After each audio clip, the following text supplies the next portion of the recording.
श्री स्वामी समर्थ. आपण अनेकदा देवाकडे एखादी गोष्ट मागतो आणि ती मिळाली नाही की आपण रुसतो, रागावतो किंवा आपली भक्तीच कमी करतो.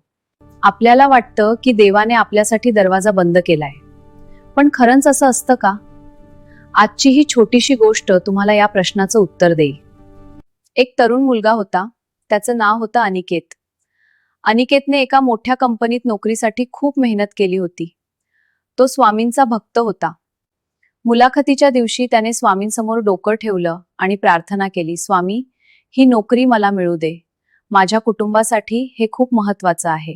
मुलाखत खूप छान झाली, पण जेव्हा रिझल्ट आला तेव्हा अनिकेतचं नाव तिथे नव्हतं. त्याला ती नोकरी मिळाली नाही. अनिकेतच्या देवावरचा विश्वासच उडाला.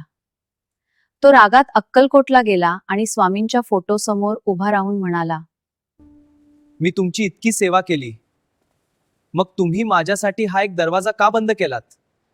का मला ती नोकरी मिळवून दिली नाही? अनिकेत तिथून बाहेर पडला आणि रागाच्या भरात बस स्टॉपकडे निघाला. वाटेत पाऊस सुरू झाला म्हणून तो एका जुन्या पडक्या मंदिरात आडोशाला थांबला. तिथे एक म्हातारा माणूस शांतपणे बसून स्वामींचे नाव घेत होता. अनिकेतने चिडून विचारलं, बाबा, तुम्ही इतक्या श्रद्धेने नाव घेताय, पण देव ऐकतो का तुमचं? बघा, माझ्यासाठी त्याने प्रगतीचा दरवाजाच बंद केला. तो म्हातारा माणूस हसून म्हणाला, लेकरा, जेव्हा देव एखादा दरवाजा बंद करतो ना, तेव्हा तो तुझ्यावर रागावलेला नसतो. उलट तो तुला चुकीच्या खोलीत जाण्यापासून वाचवत असतो. अनिकेतला काहीच कळलं नाही. पण 2 दिवसांनंतर त्याला बातमी कळाली की ज्या कंपनीत त्याला नोकरी मिळाली नव्हती, ती कंपनी एका मोठ्या घोटाळ्यात अडकली ती.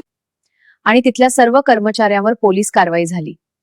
जर अनिकेतला ती नोकरी मिळाली असती तर आज तोही संकटात असता. त्याच दिवशी अनिकेतला दुसऱ्या एका चांगल्या कंपनीतून फोन आला, जिथे त्याला अपेक्षेपेक्षा जास्त पगार आणि मान मिळाला. त्याला कळून चुकलं की स्वामींनी तो एक दरवाजा बंद केला होता, कारण त्यांना त्याच्यासाठी एक मोठा महावाल उघडायचा होता. मित्रांनो, स्वामी तुमची प्रार्थना कधीच नाकारत नाहीत.